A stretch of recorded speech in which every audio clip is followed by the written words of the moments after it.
Namaste, everyone, and welcome to our second podcast over here at World Yoga Federation.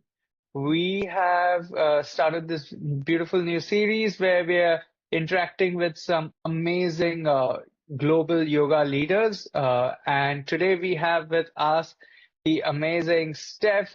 Steph is the founder of the online yoga school, also known as the Yoga and Ayurveda School. It was one of the first schools really before the pandemic, actually, I think, to start online yoga, and Steph has built a fantastic community, worldwide community around that. So welcome, Steph. Thank you. I'm so happy to be here. I'm honored to have the opportunity to speak with you today. That's great, Steph. Steph, my first question was tell us your origin story, tell us your background. How did you come across yoga? Well, I started yoga right around the age of 17. So Mhm. I'm a teen mom and I just had my first child. I actually was pregnant with him in high school and it was a stressful time to be young and have a child. And so one of my friends introduced me to yoga. And after my first practice, there was just no going back. I just found um, such a grounding experience on my mat and so much healing. And every time I would get on the mat, I just felt like I was growing, you know? So, and from there, I practiced for a while. And then back in the 90s, I took my first 200-hour training with Maddie Ezrati. Um, and she had actually an Ashtanga and a Iyengar background. So very interesting person to train with. She was one of the founders of Yoga Works, and she later sold it. Um, but she was really big on alignment, alignment. And one of the things that I got from her was just this idea that you do your practice, like no matter what, you do your practice. Things are good, I practice. Things are bad, I practice. I'm busy, I practice. I'm bored, I practice. But just that sense of discipline, that tapping into the topics and just knowing no matter what, I'm going to do my practice. And so it was after that that I started teaching. And since that time, I've taken many more, trainings. I took another 200-hour with Nancy Candia in New Jersey, and that was really good. Nancy does a lot with accessibility, and so I really enjoyed that and yoga therapy. Um, and then I did a 300-hour with Boundless and another one. It was the holistic yoga flow. And so I like taking trainings from different teachers because you learn, different perspectives and it helps you to become, I think, more well-rounded and to find your own path, because we all have kind of a different path. And of course, I took my Grandmaster meditation with you and Swamiji, and that was a beautiful experience that led me to Meditation Alliance and World Yoga Federation. Wow, so you've really had like a whole spectrum of teachings that you've explored. I have. And I feel like it's all kind of seasonal, like for a few years, my practice looks one way and then it kind of morphs into something different. I went through an Ashtanga phase. I got really deep into Iyengar. I had the yoga wall and got into restorative yoga, and that was really nice. And I did some power yoga, vinyasa for years, and it's just like depending on what's going on, I think my practice looks differently. Nice, nice. And so it's interesting you mentioned this. So there's a lot of people, out there that are looking for a yoga practice, and there's so much yoga out there, whether it's online and their community. So what were the things that helped you in your journey to kind of say, I'm gonna try this, I'm gonna try this, and maybe there were some things that didn't work, and how did you know that, those things weren't for you, and how did you kind of navigate? Because I was in a podcast with a gentleman, uh, and he runs Awaken magazine, and he was mentioning that people are largely in a phase or at present of tasting, you know. It's almost like it's almost like a buffet. So Buffet. so how do you kind of, but in your case, you kind of uh, chose one practice, kind of explored that, a few practices explored them in depth, obviously you became a yoga teacher. But for someone Yeah. who is also for yoga teachers, but otherwise, what would you suggest is a good way to kind of figure out the right fit for yourself? I think it all comes down to being a little open-minded and trying things that maybe you think aren't for you, and maybe they're not, but you don't really know until you try. And I think one of the saddest things is when I hear someone say, I tried yoga and I didn't like it, because there's so many styles of yoga. So I feel like, if you try one thing and it just doesn't resonate with you, then try a different style or maybe a different instructor, because there's so many lineages, and so many ways of practicing and different teaching styles too, So I feel like the beautiful thing about yoga is there's something for everyone, and you just kind of have to find your fit. And sometimes it takes a little time. Hmm. Nice, nice. And so, because you've seen this whole landscape, particularly in the States, but now even worldwide, you've seen it like evolve from, all the way from the 90s to now. Yeah. And so what's been your observation, about how this whole landscape has changed over the last 3 decades? Um, you know, I think like we're trending right now. Yoga is trending, and it's a Hmm. good thing because it's so many people are coming in touch with this sacred practice. But I also think that there's a lot of misconceptions, about the practice. And in a lot of ways, I don't think Yoga Alliance has really done the practice any favors, because it's become so commercialized, and they've really been like pushing this idea that you need your 200 hour and then you're a yoga teacher and that's it.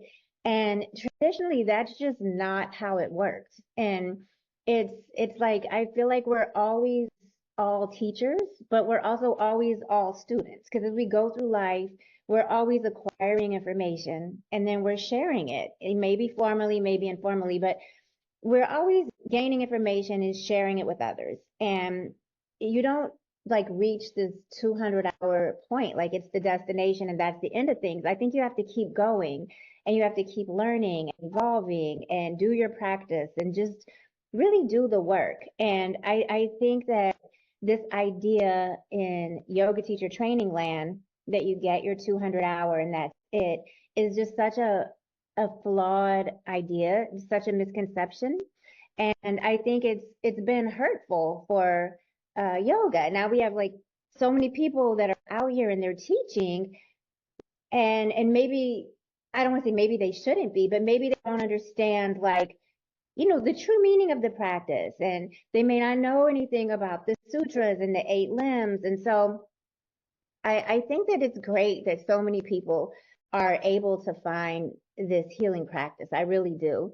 But I also really, I love what World Yoga Federation is doing right now with just building this international community and constantly like keeping us all in contact with one another and giving us this opportunity to learn and grow, like the annual conferences that y'all have been doing. I think that's really special. And it gives everyone this opportunity to hear different perspectives and learn from one another. So I think that's a nice thing. And that's kind of the direction I'd like to see yoga take. Nice. It's interesting that you mentioned the conferences and the hours system, because I don't know if you were there on that specific day. So our founder, for those who don't know, Swami Vidyanand. So Swami, we call him Swami Ji. And just a note for my Western friends: if when you meet a Swami, while they might be really peaceful and they might be really chill people, if you call them a Swami, they will still respond. But but the respectful way of addressing a Swami is Swami Ji. It's like san, in Japanese, like I would say Steph san, or like that. So Swami Ji had mentioned, the same thing, that people are kind of used to this format, right? Which is Hmm. why we also, as an organization, chose to go with it, because we want to start with people, what people are familiar with.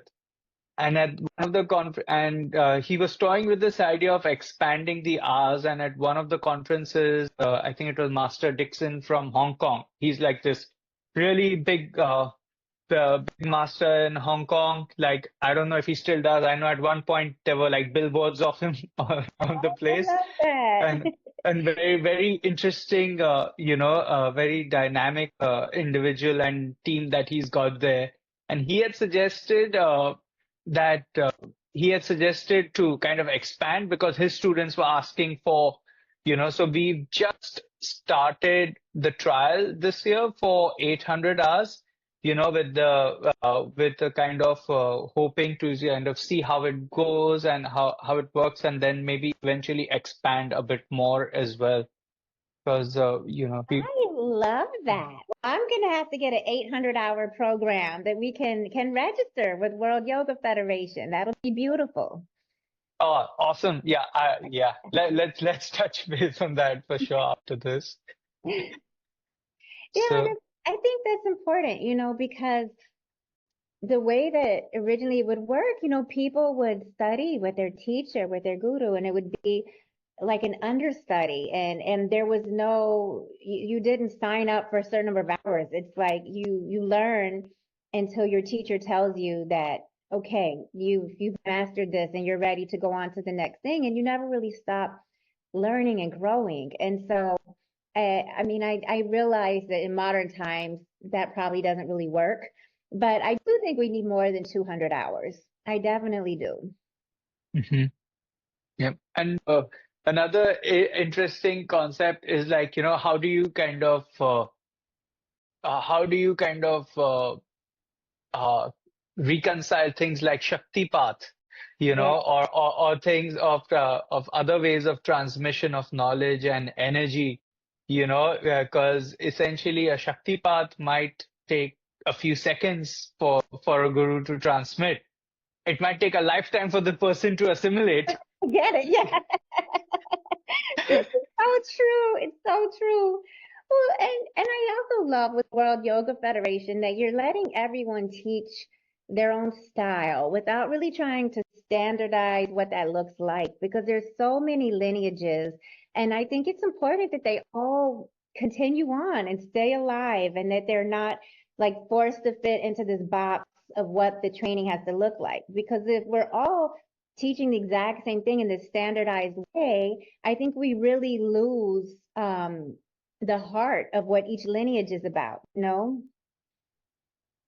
Absolutely. I think you just summarized that beautifully, because what we don't want to do is we don't want to be a kind of a class monitor. I don't know what if you have that concept here in the States, like a prefect. I think you call them prefects here.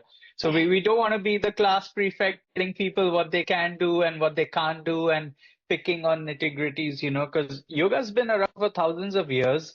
And even though it's evolved so different in so many ways, at the crux of it, it's been kind of the same, Mhm. and the core knowledge is kind of been the same base. If you go to see what people are teaching today, a lot of it has been taken from traditional texts like the Hatha Yoga Pradipika, and then expanded and applied in our context.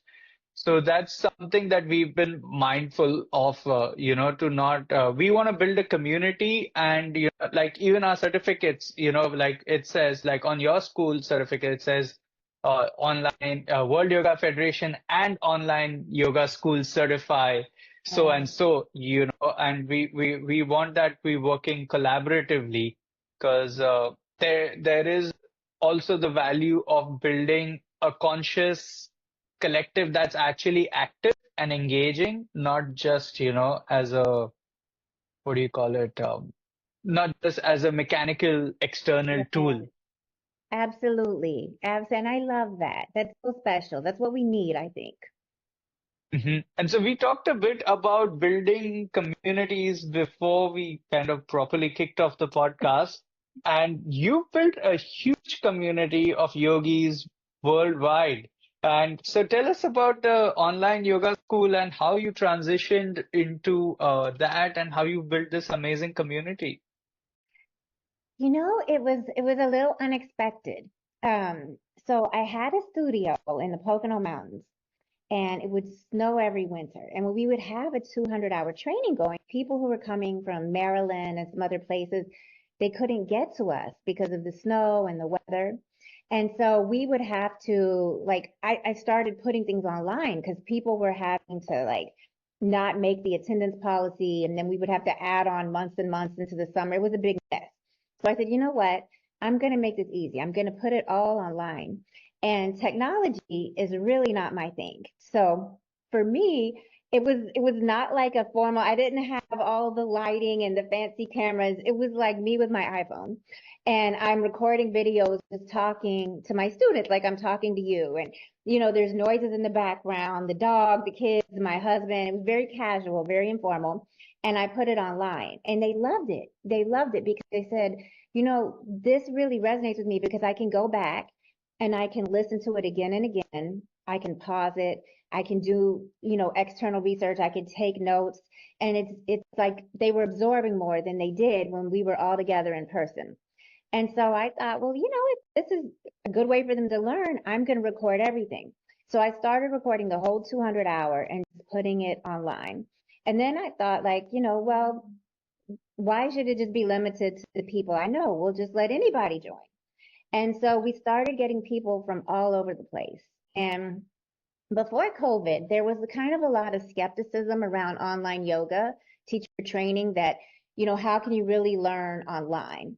And so a lot of the students that I got at first were people who were living on like remote islands or their job schedule wouldn't allow them to attend in person. So, but we were reaching people worldwide and it was really beautiful. We're all connecting together. And sometimes we would meet on Zoom and sometimes they would do like a pre-recorded on demand type thing. But it was really well received with the students. And a lot of people that had taken an in-person 200-hour and then they did the online, they preferred the online learning environment for a lot of reasons. Like it's cost effective, it's convenient, they can do it on their own time. So it could be 3 in the morning and they're up doing their teacher training. And so it started there and it just grew. And at this point, now we've got the 200-hour, 300-hour, 500-hour prenatal and kids online yoga teacher trainings. And we've certified over 20,000 teachers worldwide. And it's really nice because like my focus has always been affordability and accessibility without losing authenticity. And so it's nice because I think yoga teacher training in person here in the States can be priced so high that a lot of people that would like to become yoga teachers can't because it's not attainable for them. And so this format, I think, has really allowed a lot of people to become yoga teachers and to study yoga who might not otherwise have been able to. Wow, that's wonderful. I don't know if I've mentioned this when we've spoken before, but when the pandemic first started, and I remember this moment very clearly because it started and Swamiji is like, go do some research on online yoga because now everything is shutting down, and so I remember going I was in my room and going online and say, okay, uh, uh, well, let's see what's online. And that's when I just Googled yoga teacher training online. And you were the first thing that came up, your school. Oh, that's And so I don't know if you know, I'm actually one of your customers from the pandemic. And oh, I, that's so funny. I didn't know that. See, and who knew we would connect and be? colleagues like this and work together so closely. Absolutely, absolutely. And I remember my first, I think this was still your early days. So where I remember seeing your videos and I remember thinking, this person is a genius. Oh, Because normally, you have people who are kind of presenting themselves in yoga. They want to adjust the lighting and it becomes a whole cinematic or a kind of social media experiment. And I yes. saw, and it was very simple. It was a camera, I would figure it's your phone or, that's just been Yeah. placed and you are just sitting like an authentic teacher and you were talking and just delivering the program authentically. And even the way you had, I don't know which platform, I can't remember now. I remember, and I went through a bit of it, and then I got busy with other stuff, so I probably still haven't finished the course. But it was fascinating seeing that online learning, how you have your quizzes and you kind of actually get people to engage rather than just passively consume content. So I found that was just brilliant how you just Oh, it's a great example of good entrepreneurship, right? You see an opportunity or you see a problem to solve and you just started solving it rather than trying to build this whole, you know, uh, yes. yeah. Oh, my early videos, they really were trash compared to how people are doing things today. But I mean, I think just being authentic is so important, and now we see a lot of people that are like tech geniuses and they want to sell yoga, but I think it's more important to have that authentic lived experience when you're teaching than like all the fancy equipment. And if you can have both, that's great. But yeah, in the very beginning, there was nothing high tech about it. Nice. And so what would be your advice, Steph, to yoga teachers today? When I'm talking to yoga teachers, the biggest challenge I see that they're facing is to be financially sustainable while remaining authentic. And even in cases where they are not really remaining authentic to their teachings, even then they're kind of struggling to be financially sustainable, so because most yoga teachers are doing like part-time gigs, and uh, so what would be your advice to some to new yoga teachers? I think a lot of it is really about identifying your dharmic purpose. And if you can be true to that and you can really get in touch with what am I meant to do? What am I meant to share? And share that thing, whatever that thing is. I think, it will take you where you need to go and eventually the money comes. And when you focus on building community and you focus on sharing what you're meant to share, everything else I think falls into place. I think it just, sometimes, and I've been through this too in my early years. We're panicking. We want to have enough money to get by and take care of our needs. And so we're focusing on how can I make this money and how can I survive doing this? And we focus on this business aspect of it. But when I finally released that and let go of that, and I just started, putting together something and just, as I'm putting it together, I'm putting it in the universe. I hope that this falls into the hands of someone who needs it. I hope that my teachings reach people who will resonate with this. And I want to help people. And how can I build a community of people that need what I'm offering? And when I shifted my focus from how can I make money and survive doing this, and I shifted it over to how can I build community and share what I'm meant to share, then everything changed, and then you find that, that you don't really have to worry about if you're going to survive or not. You'll have enough to take care of your needs. I think it just happens kind of naturally. Nice, nice. Yeah, it's easy, I think, for especially when people are starting out uh, to get caught up, and I've met quite a few people who, and even I remember in Mumbai when I started off, I had some really nice clients, high net worth individuals, and some celebrities, and I would do these classes, and I would go for corporate gigs, and then I would be like, what if I made the mistake of actually investing in a physical space, and so that's one thing, I learned from pretty much straight away, because I was like, okay, instead of teaching 6 hours a day or 7 hours a day, if I can just, kind of go teach 2 times a day, Yeah, two classes, and have people come to me. And I think in my case, that wasn't really successful at that stage, and I realized pretty quickly that my strength was in a place in the environment that I was in a place like Mumbai, is to actually be flexible and move around, rather than, and with the investing in a studio, then, having those overheads, and now right. and the and so that's that which can also be a very beneficial to the community, right? If you have something which is brick and mortar in that sense, and which is what you're also doing. You set up a new studio. Tell us Yeah. about that. Well, this one is it's in downtown Allentown, which is in Pennsylvania. And it's actually right around the corner from my daughter's school, so very convenient.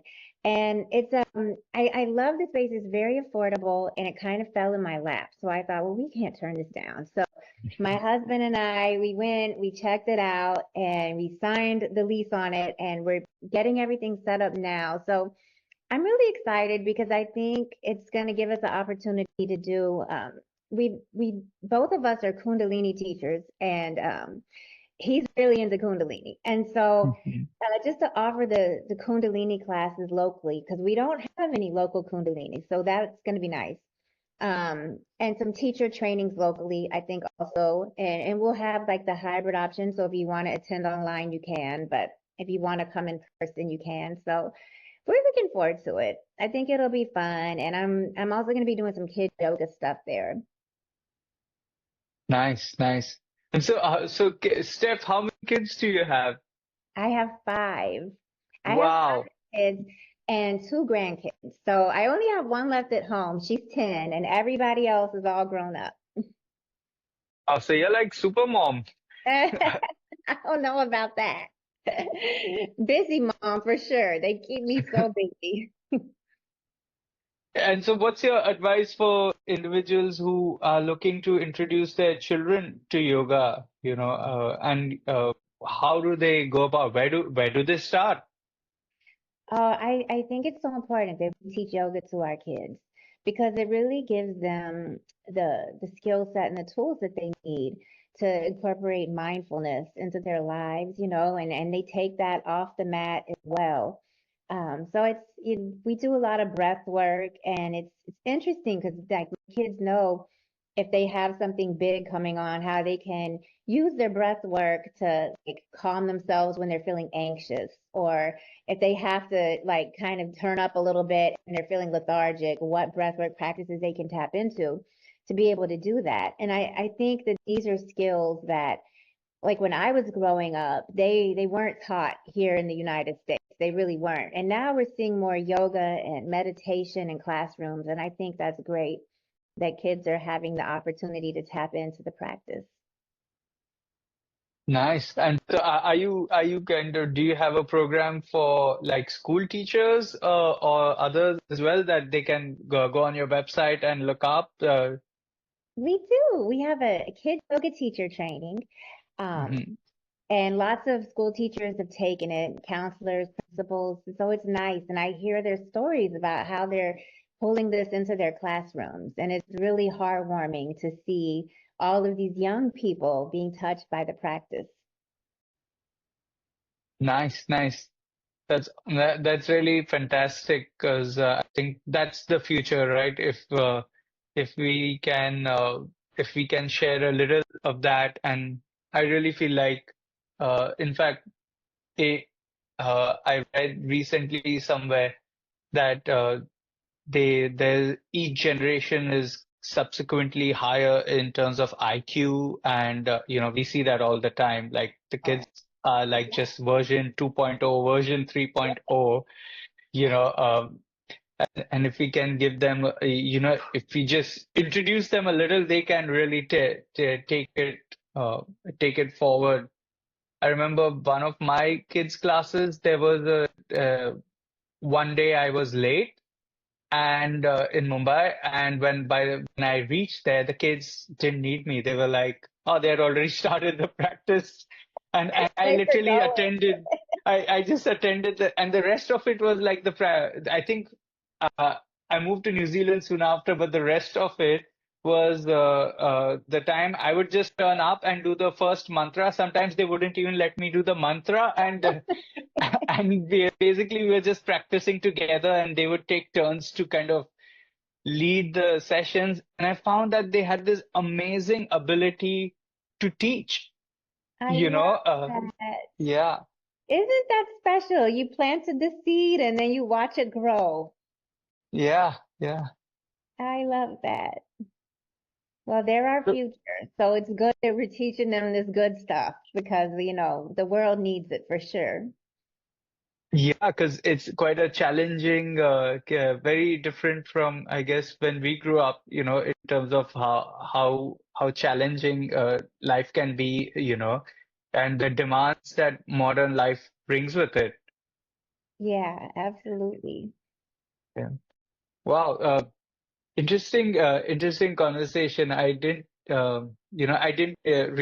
wasn't really aware of your kids program either, and I didn't know you had grandchildren. I So do. you're really young. Yeah.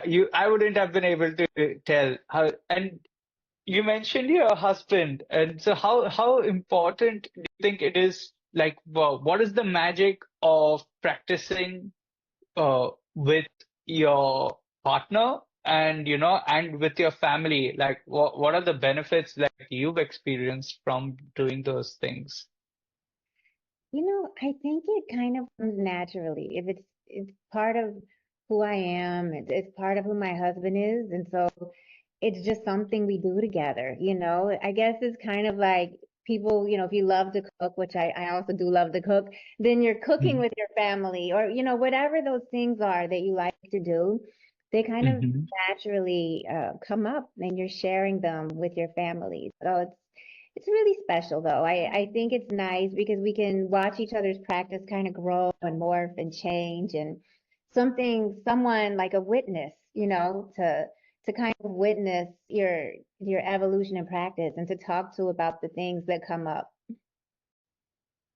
And what's your advice to, because I know yoga is dominated by the divine feminine, most practitioners, I think because to be honest, they're much smarter than men, are practicing yoga, right? As Swamiji says, only an intelligent person will practice yoga. He would joke. He would say, if someone's not very intelligent, they won't see the benefit of practicing yoga. So, what's your advice to all the wonderful women who are looking to bring their partners who are not introduced to yoga yet, or are a bit skeptical and have because there's also like a range of yoga out there that's that can turn people like really I don't want to really do that. So what's your advice to them? Like how do they bring them into the fold? I feel like yoga is medicinal in a way. It's like we're able to give ourselves like the perfect prescription of what we need in each moment. So depending on what's happening in that person's life, like if they're really kind of experiencing a lot of anxiety and stress, then maybe introduce them to a very relaxing practice. And if, they're feeling a little down, a little kind of lethargic, and they're looking for something to sort of amp them up, then you introduce them to something maybe a little bit more vigorous. But it's just knowing like how can I use this practice to bring healing to this person? And I think when you know someone and you love them, you kind of already know their hesitations are going to be. Like a lot of people, I think, are afraid to try yoga because it's intimidating, So it's just like making it accessible and educating that it's for everyone. There's something for everyone. Nice, nice, nice.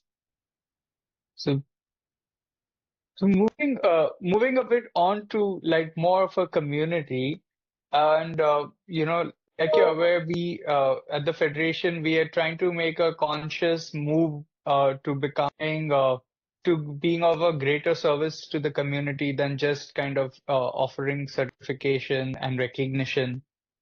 What do you think are the things that are needed right now for yoga teachers and studios in the community from your observation worldwide or even specifically locally? What do you think? Where is a bridge we can build? Where is a gap we can fill? Where can we support teachers? I think y'all are doing such an amazing job in supporting teachers and just offering that connection. Because I really feel like a lot of times that's what people need. Everybody is off. Like the online yoga thing, I think is amazing because it gives us accessibility. But I also think sometimes it can be isolating for people. And it's really nice to be able to have that connection and to be able to tap in and find out what people are doing in other places and what's working for them, what's not working for them. I think just that education and connection and community is so important. And that's what World Yoga Federation has been doing all along, and I love it. Wow, I'm gonna use that education and connection and community. I think those are three very important words. I'm gonna write it on my desk somewhere because I think that's a very beautiful way of summarizing like, that's what we need to work more on and keep developing. Well, and I really think y'all are doing great. That's what you're doing. When I think of World Yoga Federation, that's what comes up for me. I think of connection, I think of education, and I love that and community, definitely community. I met some people the first time that I participated in the World Yoga Federation conference, and I still follow them and I still love seeing like what they're doing. And it's nice because sometimes someone can offer you a different perspective and you think, oh, I never thought of that way. And then we grow, we get new information and that's how we grow and become better. So I love that World Yoga Federation is providing that opportunity for all of us. Oh, thank you, Steph. Thank you for your kind words. Hope we can keep scaling that up and keep serving the community you Yeah. know. And I know Swamiji had mentioned we are meeting today and talking, so he sent his blessings and he's very happy with this initiative of the podcast. And I was telling him, Swamiji, next you have to come on the podcast, That's and right. because Send my love to Swamiji and also to Tisha and everyone. I miss everybody. yeah, yeah. So maybe we'll meet again soon. I think physically, I'm looking this year to, or rather in 2025. See, my mind's already in the future. Yeah. Is to connect, and travel around the country and see meet yogis and kind of get a feel of what it is that they want us, how they want us to serve them. Oh, I would love that. I was so happy to meet you and Disha in Philly when y'all came before. So if you're in the area, let me know. And if I come out your way, I'll let you know. I would love to connect again. 100%. Okay, thank you so much, Steph. It's been a real pleasure having you, and it's always a pleasure connecting with you and chatting with you. But it's been fantastic having you on the podcast, and maybe maybe somewhere down the line, if you want to do something specific, we can have you back, or maybe have a group discussion on something more specific or something that we can all resonate with. Well, thank you. Thank you for having me. This has been such an honor, and I always love talking to you. This has been really nice.